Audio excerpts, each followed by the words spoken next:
చిత్తం లేకుండానే రాజులు ఏర్పరచుకొని వారు నష్టపోయినట్లుగా బైబిల్లో మనందరం చూస్తున్నామండి. పరిశుద్ధ గ్రంథంలోకి రండి. దేవుని వాక్యంలోకి వచ్చినట్లయితే ఒక శ్రేష్టమైన భాగాన్ని మనం చదువుతూ వద్దాం. మొదటి దినవృత్తాంతములు 28వ అధ్యాయం 9వ వచనం చదువుకున్నట్లయితే, మొదటి దినవృత్తాంతములు 28వ అధ్యాయం 9వ వచనం నుంచి ఒక భాగం మనం చదువుకుంటూ వద్దాం. తీసిన వారు ఎవరైనా ఒకసారి స్పష్టంగా చదవండి. సొలొమోనా, నా కుమారుడా, నీ తండ్రి యొక్క దేవుడైన యెహోవా అందరి హృదయములను పరిశోధించువాడును, ఆలోచనలన్నిటినీ సంకల్పములన్నిటినీ ఎరిగిన వాడై ఉన్నాడు. తెలుసుకొని హృదయపూర్వకంగా మనపూర్వకంగా ఆయన సేవించుము. ఆయనను వెతికిన యెడల ఆయన నీకు ప్రత్యక్షమగును. హృదయపూర్వకంగా మనపూర్వకంగా మనం దేవుని సేవిస్తే మనకు మొదట జరిగేది ఏంటో చూసాం. ఇశ్రాయేలు కాలంలో కీడులో చిక్కుకోకుండా మేలు జరుగుతాయి, అనేకమైన మేలు జరుగుతాయి. రెండవది ఇప్పుడు మనం చూస్తున్నాం, ఆ దినాల్లో దావీదు సొలొమోనుకి ఏం చెప్పాడంటే, సొలొమోనా నువ్వు ఎట్లా దేవుని ఎట్లా సేవిస్తావంటే హృదయపూర్వకంగా మనపూర్వకంగా దేవుని సేవించమని చెప్పాడండి. ఎందుకని ఆ మాట చెప్పాడు దావీదు సొలొమోనుకి? దేవుని బిడ్డలారా గమనించండి, ఎందుకని ఆ మాట చెప్పాడంటే హృదయపూర్వకంగా మనం సేవిస్తే దేవుడు మనకు ప్రత్యక్షం అవుతాడు. ఈ దినాల్లో దేవుడు ఎందుకు మనకు ప్రత్యక్షం కావట్లేదు, దేవుని ప్రత్యక్షత మనం ఎందుకు చూడట్లేదు అంటే, ప్రాముఖ్యంగా మనం హృదయపూర్వకంగా దేవుణ్ణి సేవించట్లేదు. అందుకే దావీదు సొలొమోనుకి హెచ్చరించినాక సొలొమోను ఏం చేశాడు తెలుసా అండి? హృదయపూర్వకంగా దేవుని అడిగి ప్రార్థన చేయడం ప్రారంభించాడు. ఎప్పుడైతే సొలొమోను హృదయపూర్వక ప్రార్థన చేశాడు, దేవుడు ప్రత్యక్షమయ్యాడు. ప్రత్యక్షమై సొలొమోనుతో అన్నాడు, సొలొమోను నీకేం కావాలి చెప్పంటే, అప్పుడు సొలొమోను, అయ్యా ఇంతమంది ప్రజలను పరిపాలించడానికి చిన్న వయసులోనే బాల్యంలోనే నన్ను ఒక రాజుగా ఏర్పరిచావు కదా, మరి నాకు జ్ఞానం కావాలని చెప్పి సొలొమోను దేవుడు కోరుకుంటే, దేవుడు అన్నాడు, నువ్వు సిరి సంపదలైన ఏమి కోరుకోకుండా జ్ఞానాన్ని కోరుకున్నావు కనుక జ్ఞానంతో పాటు నీకు అన్ని కూడా ఇవ్వడం జరుగుతుందయ్యా అని చెప్పి సొలొమోనుకి సమస్తాన్ని దేవుడు ఇస్తా వచ్చాడండి. ఇప్పుడు ఇంతకీ సొలొమోను జీవితంలో మొదట దేవుని ప్రత్యక్షత లేదు. ఎప్పుడైతే దావీదు సొలొమోనుకి స్పష్టంగా చెప్పాడో, నీ పూర్ణ హృదయంతో, నీ పూర్ణ ఆత్మతో, నీ పూర్ణ మనసుతో నువ్వు దేవుని వెతకమని చెప్పి ఎప్పుడైతే దావీదు చెప్పాడో, దావీదు చెప్పిన దగ్గర నుంచి సొలొమోను ఏం చేశాడంటే పూర్ణ హృదయంతో దేవుణ్ణి సేవించడం మొదలుపెట్టాడు. అప్పటి నుంచి సొలొమోను జీవితంలో దేవుని ప్రత్యక్షతను కనుగొన్నాడు. ఆ తర్వాత సిరి సంపదలు, జ్ఞానం ఏమి కొదవ లేదండి. నాడు పిల్లరా, మనందరికీ ఏం కొదవ లేకుండా దేవుడు అన్నిటినీ ఎప్పుడు ఇవ్వగలడంటే పూర్ణ హృదయంతో ఆయన సేవించగలగాలి. పూర్ణ హృదయంతో ఆయన సేవించగలగాలి. ఇశ్రాయేలు కాలంలో వారు పూర్ణ హృదయంతో సేవించకపోవటం వల్ల కీడులో పడిపోయారు. ఎందుకంటే వారికి రాజు అవసరం లేదు, కానీ రాజును కోరుకున్నారు. కావాలని రాజును కోరుకున్నప్పుడు వారికి ఏమైంది, సమస్యలు ఎక్కువైపోయినాయి, నష్టాలు పాలైపోతూ వచ్చారు. అది ఇప్పుడు దావీదు కాలంలోకి వచ్చేలకే సొలొమోను రాజుగా చేయాలనుకున్నప్పుడు దేవుడు అన్నాడు పూర్ణ హృదయంతో దేవుడు వెతకమని చెప్పినప్పుడు వారు సొలొమోను పూర్ణ హృదయంతో ఎదిగినప్పుడు దేవుడు అడగకుండానే దేవుడు సంపదలు, జ్ఞానము సమృద్ధిగా వారికి ఇస్తా వచ్చాడండి. ఇంతకీ మనం ఈ దినాల్లో మన అందరం జీవితాల్లో మనకు కావాల్సింది ఏంటంటే యేసు ప్రభు వారిని పూర్ణ హృదయంతో అనుసరించాలి. అది ఏం చేసిన ఎట్లా చేయాలంటే నిండు మనసుతో చేయాలండి. భక్తి కూడా ఇట్లా. అందుకనే మీరు పాత నిబంధనలో ఇశ్రాయేలు కాలంలో 12 లక్షల మంది, దాదాపు 20 లక్షల మంది ప్రజలు దేవుని మార్గంలో నడుస్తా ఆ కానాల్లో ప్రవేశించుకున్నప్పుడు ఒకే ఒక్కడు నిండు మనసుతో భక్తి చేశాడు. ఎవరైనా? కాలేబు ఒక్కడే. మిగిలిన వాళ్ళకి ఎవరికి సరైన భక్తి జీవితం లేదు. అందుకనే ఆ పాలుతేళ్లు ప్రవహించే దేశంలోకి ఎవరు ప్రవేశించారంటే కాలేబు, యెహోషువ తప్ప ఈ మిగిలిన వాళ్ళు ఎవ్వరు కూడా అక్కడ చేరలేదు. ఎందువల్ల? కారణం ఏంటంటే వారు నిండు మనసుతో దేవుణ్ణి సేవించలేదు. రాత్రికాల సంబంధం ప్రియమైన వాళ్ళారా, మనం నిండు మనసుతో, పూర్ణ హృదయము, పూర్ణ ఆత్మ, పూర్ణమైన మనస్సు, ఈ అనుభవం మనకు చాలా ముఖ్యం. ఎవరైతే ఇట్లాంటి దేవుని సేవించే అనుభవం పూర్ణ హృదయంతో, అంటే లోకంలో ఏ సంబంధమైన ఏవి మన హృదయాల్లో పెట్టుకోకుండా మన హృదయాన్ని దేవుడికి అర్పించుకొని ఎప్పుడైతే ఇలాంటి అనుభవం మనం చేస్తామో సొలొమోను లాగా దేవుడు అన్నీ మనకి ఇవ్వగలుగుతాడు. బైబిల్లోకి రండి, పరిశుద్ధంలోకి వచ్చిన ఒక మాట మీకు జ్ఞాపకం చేస్తాను. నెహెమ్యా గ్రంథం 4వ అధ్యాయం 6వ వచనంలో కూడా నెహెమ్యాకి ఒక అనుభవం ఎదురవుతూ వచ్చింది. నెహెమ్యా గ్రంథము 4వ అధ్యాయం 6వ వచనం ఎవరైనా తీసిన వారు ఒకసారి చదవండి. నెహెమ్యా గ్రంథం 4వ అధ్యాయం 6వ వచనం. అయినను జనులకు మనస్సు కలిగి ఉండెను కనుక గోడను కట్టుచుంటివి, సగము ఎత్తు కట్టబడి ఉండెను. సంబల్లటును టోబియాను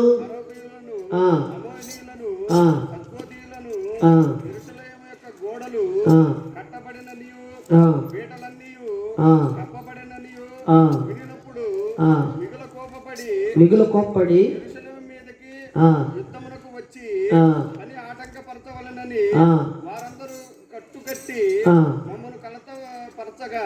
ఏ పనైనా మనం చేసేటప్పుడు ప్రోత్సాహపరిచే వాళ్ళు ఉంటారు, ఆటంకపరిచే వాళ్ళు కూడా ఉంటారు. నెహెమ్యా కాలంలో దేవుని పని జరిగించాలని వారు పూనుకుంటున్నప్పుడు వారికి సంబల్లట టోబియా లాగా ఆటంకపరిచేవారు కనపడ్డారు. అప్పుడు నెహెమ్యా ఏం చేశాడంటే పూర్ణ హృదయంతో దేవుని వైపు చూసి దేవుని అడిగాడంట. ప్రియులారా, యెరూషలేము యొక్క గోడలు అప్పటికి కొంతే కట్టబడ్డాయి, సగం పని పూర్తి, సంపూర్తిగా కాలేదు. ఎప్పుడైతే సంపూర్తిగా కాలేదో, నేను ఈనాడు మనం కూడా దేవుల్లో మనకు కొన్ని పనులు సంపూర్తి కావు, ఇంకా మన ఇళ్లలో కొన్ని జరగాల్సిన పనులు ఉంటాయి. రేపు కొద్దిగా ప్రారంభించి కొంచెం ముందుకు వెళ్తా ఉండగానే ఈ అపవాది సంబంధమైన కార్యాలతో కూడుకున్నటువంటి సంబల్లట టోబియా లాంటి వారు ఏం చేస్తారంటే మనం ఏ పని ముందుకు పోకుండా మనకేం చేస్తారు, అన్ని విషయాల్లో ఆటంకము కలగజేస్తూ ఉంటారు. అందుకే అక్కడ వారు ఆటంకం కలగజేశారు. కానీ వాళ్ళు చేసిన పని ఏంటంటే ఆటంకాలన్నింటినీ ఎట్టా దిగమించగలిగారంటే వారు పూర్ణ హృదయంతో నెహెమ్యా దేవుని తట్టు తిరిగి ప్రార్థించాడు, దేవుని వైపు చూశాడు. ఆయన ఎప్పుడైతే దేవుని తట్టు పూర్ణ హృదయంతో తిరిగి ప్రార్థించాడో యెరూషలేము యొక్క ప్రాకారాలు మళ్ళీ తిరిగి కట్టబడతా వచ్చినాయి. ఈ రాత్రికాల మనం ఆలోచిస్తే మనకు కూడా ఏ పని, అందుకని ఇందాక మనం స్టార్టింగ్లోనే చూస్తాం, ఒక పని ప్రారంభించేటప్పుడు ఏమాత్రం మనకి అనుకూలంగా పరిస్థితులు అయితే ఇప్పుడు ఉండవు. కానీ ఒక పని ప్రారంభించేటప్పుడు మనకు కావాల్సింది ఏంటంటే పూర్ణ హృదయంతో దేవుడిని ప్రేమించడం, దేవుడిని సేవించడం. ఈ అనుభవం కానీ మనం కలిగి ఉంటే దేవుడు తప్పకుండా మనల్ని ఆశీర్వాదకరంగా చేసుకుంటూ వస్తాడండి. అందుకే నెహెమ్యా కాలంలో ఆ పని ప్రారంభించినప్పుడు సంబల్లట టోబియా మధ్యలో ఆటంకపరిచినప్పటికీ నెహెమ్యా పూర్ణ హృదయంతో దేవుని సేవించాడు కనుక ఆ కట్టుబడి ఆగలేదు. లేకపోతే అప్పుడు అన్నారు, అసలు ఎంత ఎగతాళి చేశారు తెలుసా, ఏమిటా గోడలు, కట్టిన గోడలు, సగం కట్టిన గోడలు ఎట్లా పడిపోతాయి, ఒక చిన్న నక్కు వచ్చి అక్కడ వస్తే ఆ గోడలు పడిపోతాయి, అట్లాంటి గోడలు అన్నీ ఎగతాళి చేశారంట. వాస్తవంగా ఏం అట్లాంటి గోడలు కాదు, అప్పటికే సగం కట్టబడ్డాయి గోడలు. దేవుడు ఎంతో ఆశీర్వాదకరంగా చేస్తూ వచ్చాడు. ఈనాడు మన జీవితంలో కూడా మనల్ని విమర్శించే వాళ్ళు చాలామంది ఉంటారు. ఒక పని చేస్తున్నప్పుడు మనల్ని ప్రోత్సాహపరిచే వాళ్ళు కూడా చాలామంది ఉంటారు. మీ ఇళ్లలో ఏదైనా ఈ పని చేద్దామని మీరు అనుకుంటే కొంతమంది సగంలోనే చేసి స్టార్టింగ్లోనే మిమ్మల్ని నిరుత్సాహపరుస్తుంటారు. అట్లాంటప్పుడు మీరు ఏం చేయాలంటే పూర్ణ హృదయంతో దేవుని తట్టు తిరగాలి. మిమ్మల్ని ఎవరు ప్రోత్సాహపరచరు. ఈ దినాల్లో మనుషులు ప్రోత్సాహపరుస్తారు అనుకోమాకండి. మనుషులు ఎప్పుడు ఏం చేస్తారు, డిస్కరేజ్ చేస్తారు. మనుషులు ఎప్పుడు మనల్ని ఆశీర్వాదకరంగా ఉండటం మనుషులకి ఎప్పుడు ఇష్టం ఉండదు. కనుక దేవుడు ఎప్పుడు మనల్ని ఆశీర్వాదకరంగా ఉంచాలని కోరుకుంటాడు, మనల్ని అభివృద్ధిలో తీసుకురావాలనుకుంటాడు, మనల్ని ఉన్నత స్థితిలో ఉంచాలనుకుంటాడు, మనల్ని అంతకంతకు వర్ధిల్లే జీవితాన్ని ఇవ్వాలని దేవుడు కోరుకుంటాడు, మనుషులు కోరుకోరు కదండి. కానీ ఈ అనుభవంలో మనం చూస్తూ ఉంటే ఇంతకు ఇప్పుడు మనం ప్రేమించాల్సింది దేన్ని? అందుకే బైబిల్లో మనం చూస్తే డబ్బు సమస్త కీడులకు మూలం. సాతాను చేతిలో మనీ ఉంది, డబ్బు ఉంది. మనం ఇప్పుడు డబ్బు కానీ అదే డబ్బుని మనం సాతాను దగ్గర నుంచి పొందుకోవచ్చు. అందుకే సాతాను ఏమంటదంటే నా దగ్గరికి రండి, నేను మీకు డబ్బు సమృద్ధిగా ఇస్తానంటది. కానీ మనం లోకమును ప్రవణేశ్వరేశ్వరు ఏం చెప్పాడు, లోకాన్ని ప్రేమించొద్దు. లోకాన్ని ప్రేమిస్తే తండ్రి ప్రేమ మీలో ఉండదు కదా. కానీ ఇప్పుడు మన లోకంలో ఉన్నదంతా మనకు కావాలి, అవునా కదా. పొద్దులేస్తే మనకు అన్నీ కావాలి, ఆరోగ్యం కావాలి, ఎకానమీ డబ్బు కావాలి, అలాగే మనకు ఉండటానికి ఇల్లు కావాలి, మనకు సదుపాయాలు కావాలి, మనకు పోషణ కావాలి, మనకు అన్నీ కావాలి. కానీ అన్నీ ఎవరి చేతిలో ఉన్నాయంటే అపవాది చేతిలో ఉన్నాయి. ఇప్పుడు అపవాదం ఏముంటుందంటే, మీరు ఆయన దాకా పోయి ఆయన ప్రేమిస్తా, ఆయన పూర్ణ హృదయంతో అనుసరించేది ఎందుకు, మీరు నా దగ్గరకు వస్తే నేను నీకు ఇస్తాను కదా, నేను చెప్పినట్టు చేయరాదన్నా అంటది.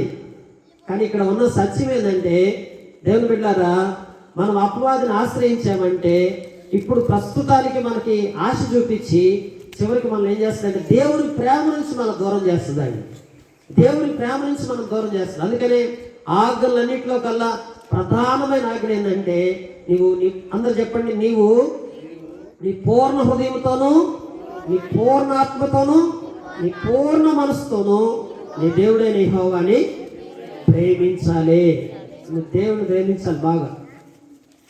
దేవుని ఎవరైతే ఎక్కువ ప్రేమిస్తారో, ఎవరైతే దేవుని ప్రేమిస్తారో పిల్లారా, వాళ్ళు చేసే ప్రతి పని ఆశీర్వదిస్తాడు దేవుడు. అందుకే పరిశుద్ధ గ్రంథంలో ఇప్పుడు 3 సంగతులు చూస్తాం ఈ రాత్రి పిల్లారా. ఆ 3 అనుభవాలు చూస్తాం. మొదటి అనుభవం ఏంటి? సొలొమోను కాలంలో, దావీదు కాలంలో సొలొమోను పూర్ణ హృదయంతో చేయమన్నప్పుడు మందిరం కట్టే విషయంలో దేవుడు ప్రత్యక్షతను చూశాడు. సొలొమోను ప్రత్యక్షతను చూసి దేవుడు ఆశీర్వదిస్తూ వచ్చాడు. ఇప్పుడు మనం చూసామండి, నెహెమ్యా కాలంలో పని ప్రారంభించింది, పని పూర్తి అవటానికి ఆటంకాలు వచ్చినప్పటికీ పని పూర్తి అయిపోయింది. ఎట్లా సాధ్యపడిందంటే పూర్ణ హృదయంతో వారు దేవుణ్ణి సేవించారు పిల్లారా. అందుకనే ప్రియులారా, దేవుని బిడ్డలు ఎప్పుడు కూడా ఆత్మ సంబంధం గట్టి అనుభవం మనం కలిగి ఉండాలి. అట్లాంటి మన జీవితం ప్రోత్సాహకరంగా దేవుని సన్నిధిలో ఎప్పుడైతే బలపడతామో దేవుడు మనల్ని ఆశీర్వదిస్తాడు. ఒక మాట జ్ఞాపకం చేస్తాను చూడండి, బైబిల్లోకి వచ్చినట్లయితే అపొస్తలుల కార్యాలు 4:32 అపొస్తలుల కాలంలో కూడా ఒక అనుభవం మనం గుర్తు చేసుకున్నాం. అపొస్తలుల కార్యాలు 4:32 వచ్చినట్లయితే ఒక మాట చదవండి తీసిన వారు. అపొస్తలుల కార్యాలు 4:32 విశ్వసించిన వారందరూ ఏక హృదయముతోను ఏకాత్మయు గలవారై ఉన్నది, ఎవ్వడును తనకు కలిగిన వాటిలో ఏదియో తనది అనుకోలేదని, వారికి కలిగినదంతయు వారికి సమిష్టిగా ఉండను. ఇదిగాక అపొస్తలులు బహుబలముగా ప్రభువైన యేసు పునరుద్ధానం వచ్చి సాక్ష్యమిచ్చిరి. దైవ కృప అందరి యందు అధికముగా ఉండను. భూములైనను ఇండ్లైనను కలిగిన వారందరూ వాటిని అమ్మిన వాటి వెల తెచ్చి అపొస్తలుల యొక్క పాదముల యొద్ద పెట్టుచు వచ్చిరి. ప్రతి వానికి అక్కర కొలది కనుక వారిలో ఎవరికి కొదవలేదండి. అప్పుడు దినాలు ఎట్లుంది, ఇప్పుడు మనకన్నీ కొదవలే. వాళ్ళకి ఇళ్లలో ఒక్కరు కూడా అపొస్తలుల కాలంలో చూస్తే, ఎందుకంటే వాళ్ళ మీద దేవుని కృప అధికముగా ఉంది. అంచేత అపొస్తలుల కాలాన్ని తీసుకుంటే ఏ ఒక్కరి కుటుంబంలో ఒక కొదవలేదు. ఇప్పుడు మన కాలనీలో కూడా అందరూ ఎట్లుండాలా, మన కుటుంబాలన్నీ కూడా ఎవరికి ఏ కొదవ లేకుండా ఉండాలంటే మన కాలనీ పట్ల దేవుని కృప అధికముగా ఉండాలి. ఎప్పుడు ఉంటుంది దేవుని కృప మన కాలనీ పట్ల అధికంగా అంటే మనమందరం ఏకాత్మతో ఏక మనస్సుతో పూర్ణ హృదయంతో దేవుణ్ణి ప్రేమించి దేవుణ్ణి సేవించాలి. అందుకని అపొస్తలుల కాలంలో గొప్ప ఉజ్జీవం, వారికి ఏ లోటు లేదండి. సమృద్ధినిచ్చాడు దేవుడు, ఆర్థికంగా సమృద్ధినిచ్చాడు, గొప్ప రక్షణ అనుభవించారు, ఆత్మలో గొప్ప ఆనందాన్ని అనుభవించారు, దేవుని ఆశీర్వాదాన్ని అనుభవించారు. గొప్ప ఉజ్జీవం వారిలో రగులు కలుపబడతా వచ్చింది. సంఘం అంతకంతకి వర్ధిల్లుతా వచ్చింది. ఎందుకని వారిలో ఎవ్వరికి ఏ కొదవ లేదు. ఈనాడు మనం ఎట్లుండాలంటే మనకి ఏ కొదవ ఉండకూడదు. పూర్ణ హృదయంతో దేవుని సేవించే వారికి ఈ 4 విషయాలు దేవుడు మేలు చేస్తాడు. రాత్రి 4 సంగతులు చూసాం. పూర్ణ హృదయంతో దేవుని సేవించే వారికి 4 రకాల మేలు జరుగుతాయి. ఏమేంటి? మొదటిగా మనం చూసాం, ఇశ్రాయేలు కాలంలో వారి తప్పిదాలను వారు ఒప్పుకొని వారు మొదట రాజు కావాలని కోరుకున్నప్పుడు వారు పూర్ణ హృదయంతో దేవుని సేవించిన తర్వాత దేవుడు మళ్ళీ తిరిగి వారికి కోల్పోయిందంతా తిరిగి మళ్ళీ వాళ్ళకి ఇచ్చాడు. మొదట వాళ్ళు రాజు కావాలని కోరుకున్నారు, పూర్ణ హృదయంతో అనుసరించకుండా నష్టపోయారు. తర్వాత దేవుని వైపు తిరిగి పూర్ణ హృదయంతో అనుసరించారు, తిరిగి వారు కోల్పోయిందంతా దేవుడు వారికి తిరిగి ఇచ్చాడు. మొదటి అనుభవం అండి. ఎవరైతే పూర్ణ హృదయంతో దేవుని అనుసరిస్తారు, ఈరోజు కొంతమంది ఆర్థికంగా చాలా నష్టపోతూ ఉంటారు. ఆ మధ్య నేను కొన్ని చోట్లకి వెళ్ళినప్పుడు వాళ్ళు ఆల్రెడీ ఇప్పటికే నేను ఇది మన చిల్లూరుపేట రోడ్లో కుటుంబాన్ని దర్శించడానికి వెళ్తూ వచ్చాను. వాళ్ళ బాబుకి సంబంధం చూడమన్నారండి. చూడమంటే వెళ్తే అద్దె ఇంట్లో ఉంటున్నారు. ఏం మా పరిస్థితి అంటే వాళ్ళు ఏం చెప్తున్నారంటే, అన్నయ్య మాకు ఒకప్పుడు ఎంత ఆస్తి ఉందో తెలుసా అన్న.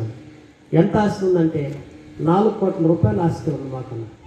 అదేంటండి 4 కోట్ల రూపాయల ఆస్తి ఉన్నటువంటి వాళ్ళు ఇప్పుడు అద్దెంట్లో ఉంటున్నారండి. పరిస్థితి ఏంటంటే మొత్తం పోయింది, కోల్పోయారు, అంత నష్టపోయారు. ఎందుకు అలా నష్టపోయారు, ఎందుకు ఆ పరిస్థితి దాపురించిందని వాళ్ళు అడుగుతూ ఉంటే వాళ్ళు చెప్పేది ఏంటంటే, మొదట మా తాతల కాలంలో మేము దేవుని వల్ల ఎంతో నమ్మకంగా ఉండేవాళ్ళం. మా తరంలో మేము దేవుని విడిచిపెట్టేసి దేవునికి విరోధంగా లోకం వైపు మేము వెళ్ళాము. అందువలన మా దేవుడు అన్ని సమస్తం కోల్పోయేటట్టుగా చేసి ఈరోజు మమ్మల్ని ఖాళీగా ఉంచాడు. అయితే ఇప్పుడు మేము పశ్చాత్తాపడి సరి చేసుకొని దేవుని వైపు తిరిగి మళ్ళా దేవుని సన్నిధికి వెళ్తూ ఉంటున్నాం. మేము కోల్పోయిందంతా మళ్ళీ తిరిగి దేవుడు మాకు ఇస్తాడని ఒక నమ్మకం ఉందని చెప్తున్నారు కదా. ఈనాటి దినాల్లో దేవుడు మన జీవితంలో కొన్ని కోల్పోతాం తెలుసా. తాతల కాడి నుంచి మనకి ఎప్పుడు తండ్రుల కాడి నుంచి వచ్చిన ఆస్తులు కోల్పోయిన వాళ్ళు చాలామంది కనపడుతూ ఉంటారు. ఒకప్పుడు మనకు బాగుంది, కానీ ఇప్పుడేమీ లేదు, అన్నీ కోల్పోయాం. ఇశ్రాయేలు కాలంలో కూడా వారు ఎప్పుడైతే రాజు నిర్ణయించుకున్నారో వారు సమస్తాన్ని కోల్పోయారు. దేవుని చిత్తం లేకుండా సౌలును రాజుగా పెట్టుకున్నప్పుడు సమస్తం కోల్పోయారు. అని పశ్చాత్తాపడ్డారు, దేవుని అడిగారు, పూర్ణ హృదయంతో దేవుని తట్టు తిరిగారు.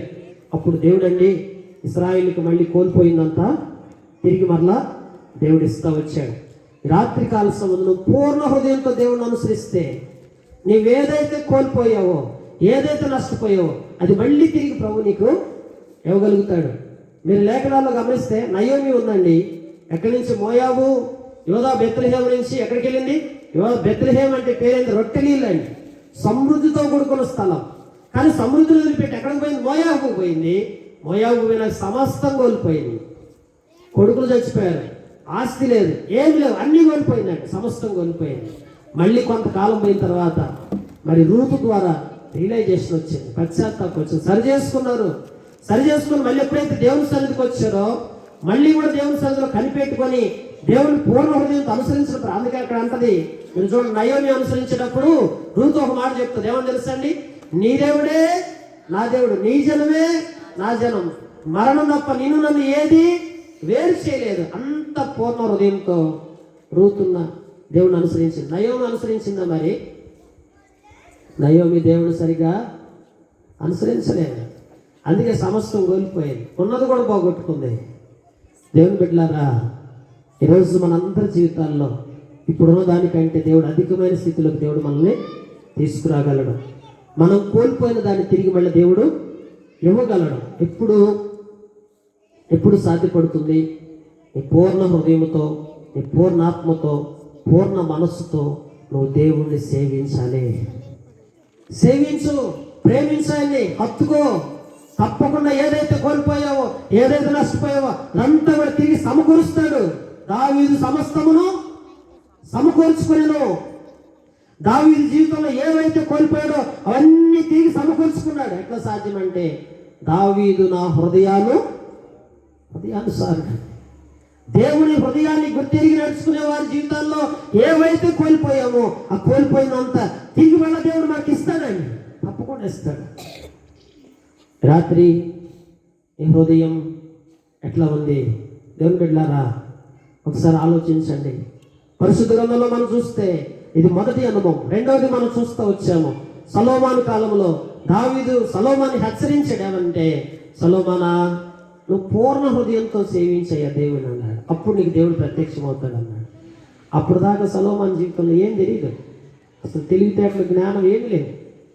ఎప్పుడైతే ప్రార్థన చేసుకోమని చెప్పాడు, సొలొమోను దేవుని వైపు తిరిగి పూర్ణ హృదయంతో ప్రార్థించడం మొదలు పెడితే ఒక రాత్రి దేవుడు ప్రత్యక్షమైపోయాడు. ఒక్క రాత్రి దేవుడు ప్రత్యక్షమైన దగ్గర నుంచి సొలొమోను జీవితం మారిపోయింది. ఏమైంది చెప్పండి? ఆ రాత్రి ఏం జరిగింది? దేవుడు ప్రత్యక్షమై ఏమన్నాడు, నీకేం కావాలో చెప్పన్నాడు. అంతే, జ్ఞానం అడిగాడు, జ్ఞానంతో పాటు సంపదలు అన్నీ మొదలైనవి. అక్కడి నుంచి సొలొమోను జీవితం టర్న్ అవటం మొదలుపెట్టుతూ వచ్చింది. ఎందుకని సొలొమోను దేవుడు అంత ఆశీర్వాదకరంగా చేశాడంటే, ఒకప్పుడు సొలొమోను పూర్ణ హృదయంతో దేవుణ్ణి అనుసరించలేదు. తర్వాత దేవుణ్ణి పూర్ణ హృదయంతో ఎప్పుడైతే అనుసరించాడో, అఫ్ కోర్స్ మీకు ఇంకోటి చూడండి, మనిషి జీవితంలో ఎన్నో మార్పులు వస్తుంటాయి. సొలొమోను జీవితంలో మళ్ళీ మార్పు ఏం తెలుసా? దేవుడు మంచిగా సంపదలు అన్నీ ఇచ్చి 1000 మందిని పెళ్లి చేసుకున్నాడు. ఈ 1000 మందిని పెళ్లి చేసుకున్నాక ఈ పెళ్లి చేసుకున్న వాళ్ళంట సొలొమోను మనసును దేవుని వైపు నుంచి పక్కకి తిప్పేశారంటే. ఈ స్త్రీలలో కొందరు తిప్పేస్తే తిప్పబడ్డాడు, దేవుని మీద మనసు లేకుండా పోయింది. తర్వాత ఉన్నదంతా కోల్పోయాడు. రాత్రి ఆలోచించండి. మొదట పూర్ణ హృదయంతో అనుసరించలేదు, తర్వాత మళ్ళీ పూర్ణ హృదయంతో అనుసరించాడు. ఆ తర్వాత కొంతకాలం చేత మరి స్త్రీల యొక్క వ్యామోహంలో చిక్కుకొని పడిపోయి పక్కెళ్ళిపోయాడు. ఏమవుతూ వచ్చాడు? తన జీవితం ఏం చూపిస్తుందంటే పూర్ణ హృదయంతో అనుసరించినప్పుడు దేవుడు సమస్తాన్ని అతనికి అనుగ్రహిస్తూ వచ్చాడు. మేము కూడా మందిరంలో కొంతమంది చూస్తూ ఉంటాం. దేవుని సన్నిధికి వచ్చినప్పుడు వారు సరైన విధానంలో ఉన్నప్పుడు దేవుడు వాళ్ళని మళ్ళీ ఆశీర్వదించేసాడు. అదే వాళ్ళు కొంతకాలం దేవుని సన్నిధికి వచ్చినాక మళ్ళీ పాపంలోనే ఎక్కడో పడిపోయి చెడు మార్గాల్లోకి వెళ్ళినప్పుడు మళ్ళీ దేవుడు సమస్తాన్ని వర్ణించి తీసేశాడు. మన కళ్ళారా ఎన్నో చూస్తుంటాం, మన కళ్ళ ముందే. దేవుని బిడ్డలారా, శ్రేష్టమైనటువంటి అనుభవం అండి ఇది. రెండవది. మూడవది, బైబిల్లో చూస్తే నెహెమ్యా కాలంలో దేవుడు మనల్ని మనుషులు ఎప్పుడు ప్రోత్సాహపరచరు. ఎవరు మనుషుల మీద చూడమా. కొంతమంది అంటే మనుషుల గురించి చాలా బాధపడుతుంటారు. మా అక్కయ్య చూడు నన్ను పట్టించుకుంటుందా, మా అన్నయ్య చూడు, మా తమ్ముడు చూస్తే వాడు పట్టించుకోవట్లేదు, ఇదిగో మా పెద్దమ్మ చూస్తే వాళ్ళు పట్టించుకో. ఎవరు పట్టించుకోవాలి? ఎవరు పట్టించుకోరు. మనుషులు ఎప్పుడు ఎట్లాంటి వాళ్ళు తెలుసా? వాళ్ళ స్వార్థాల కోసం, వాళ్ళ అవసరాల కోసం నన్ను వినియోగించుకుంటారు, కానీ నీకు మేలు చేసేంత మనసు ఎవరికి ఉండదండి. అందుకే బైబిల్ రాయబడుతూ వచ్చింది. నెహెమ్యా కాలంలో దేవుని మందిరం కట్టబడటానికి నెహెమ్యా పూనుకున్నప్పుడు టోబియా, సన్బల్లట్ లాంటి మనుషులు ఉంటారు ఈ లోకంలో. మనల్ని కృంగదీసేవారు, నిరాశపరిచేవారు ఎక్కువ. అలాంటి సమయాల్లో మనం ఏం చేయాలంటే పూర్ణ హృదయంతో దేవుణ్ణి సేవించాలి. ఎప్పుడైతే దేవుని సేవిస్తామో దేవుడు మన పనిని సంపూర్ణం చేస్తాడు, మన కార్యాలని సంపూర్తి చేస్తాడు. పరిశుద్ధ గ్రంథంలో అపోస్తులను కూడా జ్ఞాపకం చేస్తాను మీకు. అపోస్తుల కాలంలో వారికి ఏది లోటు లేదు. వారు అందరూ బాగున్నారండి. వారి కుటుంబాలంతా దీవించబడ్డారు. ఎట్లా సాధ్యం? ఇప్పుడు మనం ఇక్కడ ఉన్నామండి కాలేజీలో, అందరూ బాగున్నారా? అపోస్తుల కాలంలో అందరూ బాగున్నారు. ఎలా సాధ్యపడింది? వారు పూర్ణ హృదయంతో దేవుణ్ణి సేవించారు. అనుభవం మనకుందా? రాత్రి దేవుణ్ణి అడుగుదామా, దేవా నాకు పూర్ణ హృదయంతో నిన్ను సేవించే అనుభవం నాకు దయచేయ. ఒక మాట జ్ఞాపకం చేస్తాను. పరిశుద్ధ గ్రంథంలో చూడండి, 2వ కొరింథీయులకు రాసిన పత్రిక 8వ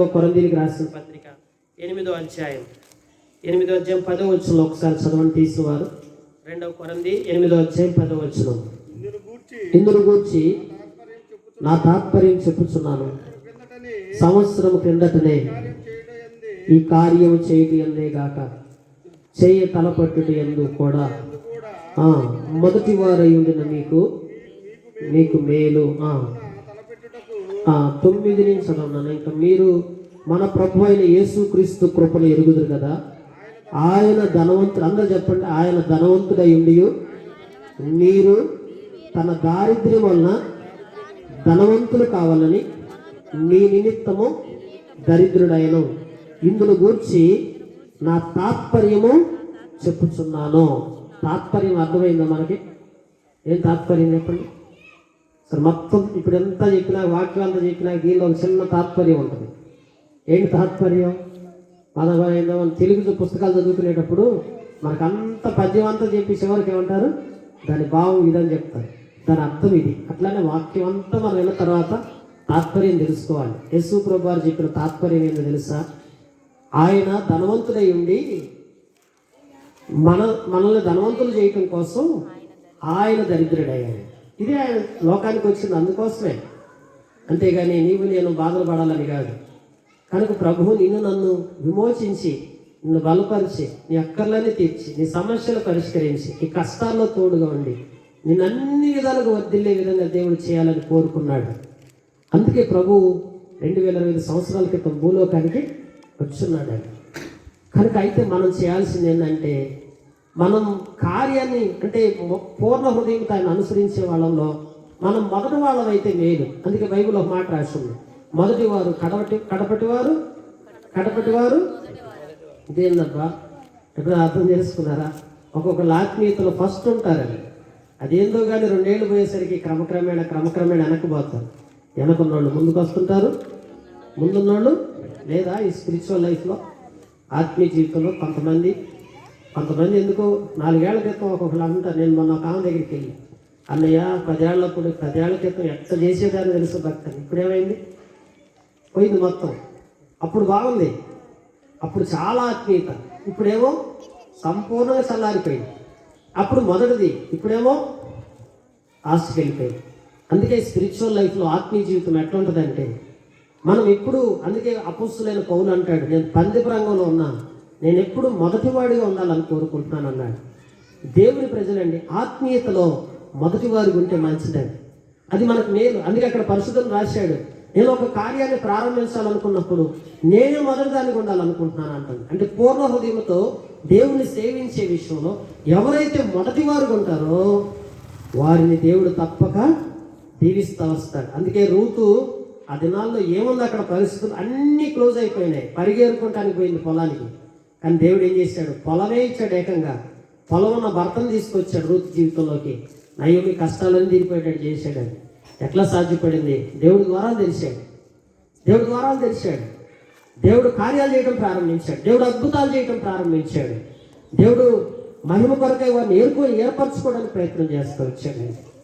దేవుని బిడ్డలారా, మీరు యోనాను తీసుకుంటే యోనా ఏది పూర్ణ హృదయంతో చేయాల.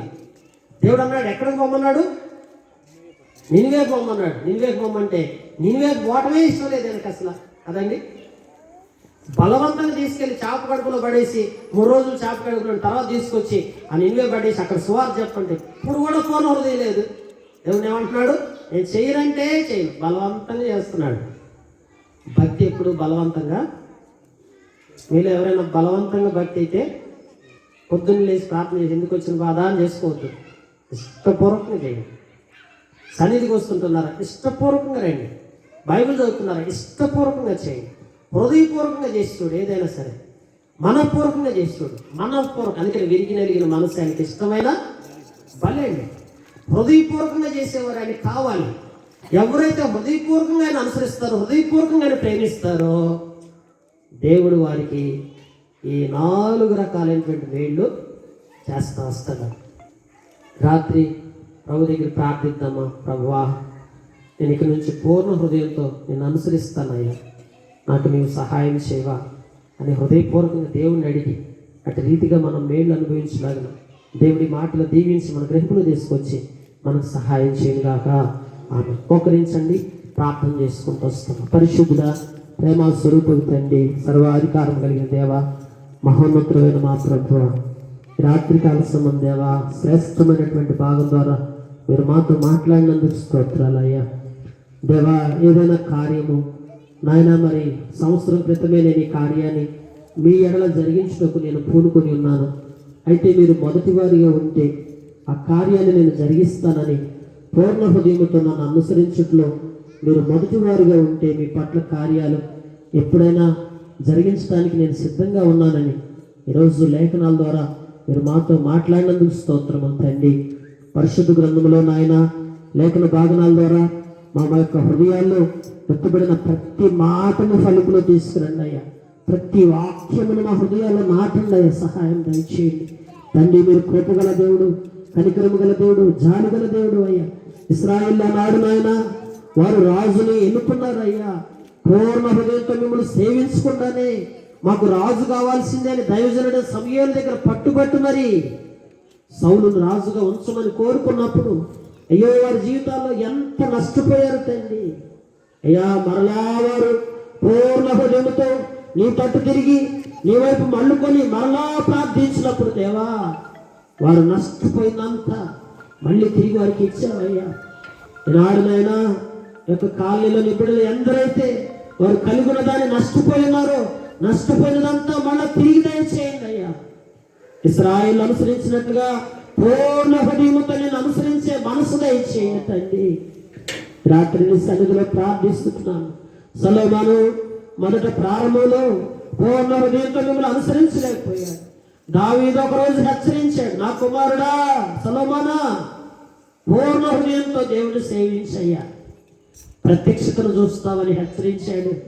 నిజంగా ఒక రాత్రి ప్రత్యక్షతను చూశాడు ఆ సొలొమోను జీవితంలో ఏది లోటు లేకుండా ఆశీర్వాదకరంగా చేయబడ్డాడు.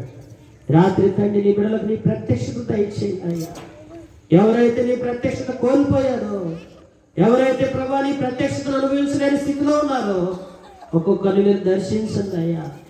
వారి జీవితాల్లో నీ ప్రత్యక్షతను అనుభవించే అనుభవం ప్రతి ఒక్కరికి మీరు దయచేయండి, కృప చూపించండి తండ్రి. దీవించండి, ఆశీర్వాదకరంగా చేయండి, కృప చూపించండి దేవా. అలాగనే మనుషులు మాకు ఎన్నో ఆటంకాలు కలగజేస్తారు అయ్యా.